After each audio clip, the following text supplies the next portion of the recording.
There is a particular cruelty in the way history remembers its heroes. The men who plan the operations, who give the orders, who are photographed at the moment of capture, their names survive. The people who made those moments possible, who took the first step into the dark with nothing but a suspicion and a letter and a name they recognized from a nightmare they had actually lived through, those people are usually footnotes. Lothar Hermann is a footnote. He should not be. In 1938, Lothar Hermann was a German Jewish lawyer living in Stuttgart. He had built a career, a family, a life. The National Socialists dismantled all three with systematic efficiency. Hermann was arrested, sent to Dachau, and in the camp he lost most of his sight. The precise circumstances differ across accounts, but what is certain is that he entered Dachau as a man who could see and emerged into a world that had fundamentally changed what seeing meant for him. He managed to emigrate with his family, eventually reaching Argentina, and settled in the provincial town of Coronel Suarez, roughly 500 kilometers southwest of Buenos Aires. He was a refugee, partially blind, living in a country whose language he had learned late, trying to build something from what remained. What remained, it turned out, included a memory that functioned with the precision of a filing system. And a daughter named Sylvia who, in 1956, began dating a young man who talked too much. The young man's name was Klaus Eichmann. He was 17 or 18, Argentine-raised, and he carried the specific arrogance of someone who had grown up hearing that his father was important without being told enough details to understand why importance required silence. He told Sylvia things. Not secrets exactly, he didn't know secrets. He told her that his father had held a senior position in the SS during the war. That his father had done significant things. That his father's name was Eichmann. He said this with something that sounded like pride. Sylvia told her father. Lothar Hermann had been in Dachau. He knew exactly what the name Eichmann meant. He knew it not as a historical abstraction but as a living organizational reality, the name attached to the apparatus that had processed people through the machinery of the final solution. He could not see his daughter's face clearly when she told him. He could hear her voice. And what he understood in that moment, sitting in a provincial Argentine town 500 kilometers from Buenos Aires, was that the man who had organized the deportation of millions might be living a quiet suburban life within reach of the city where he now lived. He did not go to the police. The Argentine police in 1956 were not a reliable instrument for pursuing former SS officers. Many of them were sympathetic to exactly the kind of men Eichmann represented. Hermann understood this instinctively. He wrote a letter instead. He wrote to Fritz Bauer, the German Jewish prosecutor in Frankfurt who had been quietly, persistently building war crimes cases against Nazi fugitives from inside the West German legal system, a project that required a particular kind of stubbornness, because the West German judiciary in the 1950s was populated with men who had, in many cases, held positions in the Nazi legal apparatus and had no particular appetite for the retrospective accountability that Bauer was trying to force on them. Bauer was the right recipient for Hermann's letter because Bauer was the only person in the West German institutional structure who was genuinely trying to do what the letter required. Bauer took it seriously. He passed the intelligence to Israeli contacts. The threat arrived at the Mossad, where it was assessed as credible but not immediately actionable. The organization was young, under-resourced, and managing existential threats to a nation that was barely a decade old. A German bureaucrat hiding in Argentina was not at the top of the priority list. The file was kept open.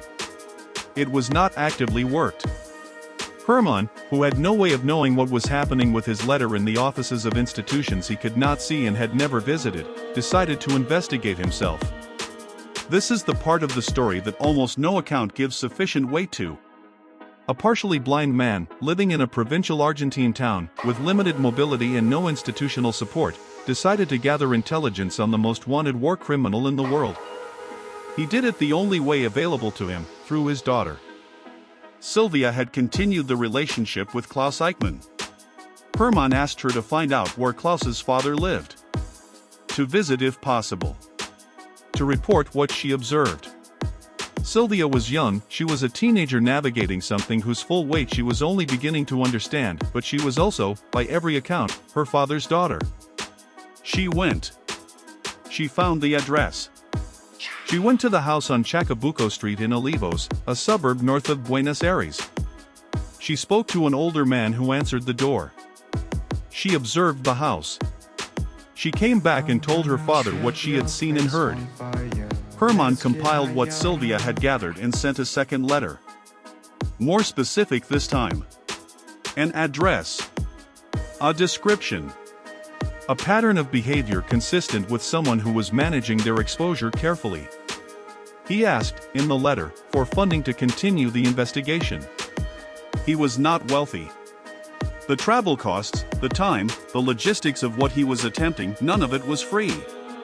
He was told that the information was being assessed. He was not given funding. He continued anyway. What happened next is one of the more operationally embarrassing sequences in the Mossad's otherwise distinguished history, and it is to the organization's credit that some of its own internal histories acknowledge it with honesty. The address Hermann had identified, Chacabuco Street in Olivos, was checked by an Israeli intelligence contact in Buenos Aires. The check was done poorly.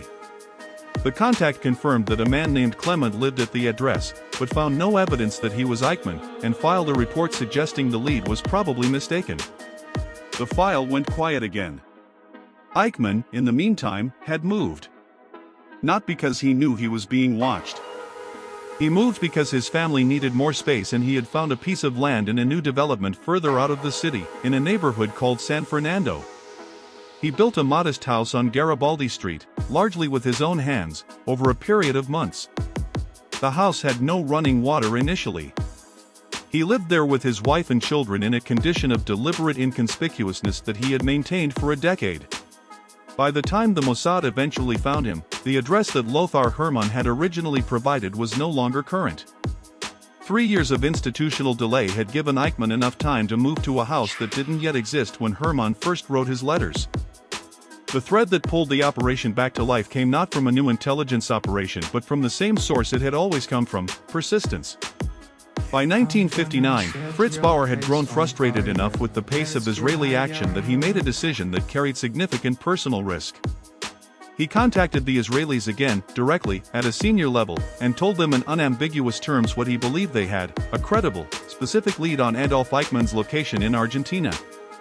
He urged action. He also, in doing so, took a risk that is worth naming. Bauer was a German prosecutor. He was passing intelligence about a German citizen to a foreign government, for the purpose of enabling that government to conduct an operation on the soil of a third country. Under West German law, this was arguably treasonous.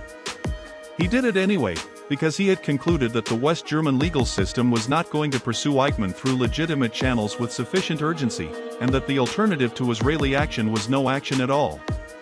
Isser Harel received the renewed briefing. He assigns V.A. Haroni to travel to Buenos Aires and conduct fresh surveillance. A. Haroni located the Garibaldi Street address not through the original Chacabuco Street lead, which was now outdated, but through a separate intelligence thread that had been developed in parallel. He observed the house. He photographed the man who lived there. He sent the photographs back to analysts who had studied Eichmann's wartime images for years. The confirmation came. The operation was authorized. And the rest of the story belongs to the 8 Mossad officers who flew to Buenos Aires in the spring of 1960. But before any of those 8 men boarded a plane, a partially blind man in Coronel Suarez had written 2 letters that no institution wanted to act on, asked his teenage daughter to knock on the door of an SS officer's house, and refused to let the thread go cold when every mechanism available to him told him to stop. That is the operational foundation on which everything else was built. Not the glass booth in Jerusalem. Not the photographs taken from a car window on Garibaldi Street. 2 letters, written in a provincial town, by a man who could not clearly see the paper he was writing on, who had been in Dachau, and who recognized a name when his daughter said it. Lothar Hermann received, eventually, a partial payment from the Israeli government as compensation for his role in the operation. The amount was modest. He continued to live in Argentina. He died in 1992, 30 years after Eichmann was hanged, in a country that was not his own, in a condition that was never as comfortable as the man his daughter had helped to find. His name does not appear in the versions of the story that most people know. The operation is called Operation Finale in popular accounts. That actual beginning was a letter written by a man who was partially blind and had no resources and no authority and no institutional backing, to a prosecutor who had no jurisdiction and was risking his career by taking it seriously, about a name his daughter had heard from a boy who talked too much. That is how it started.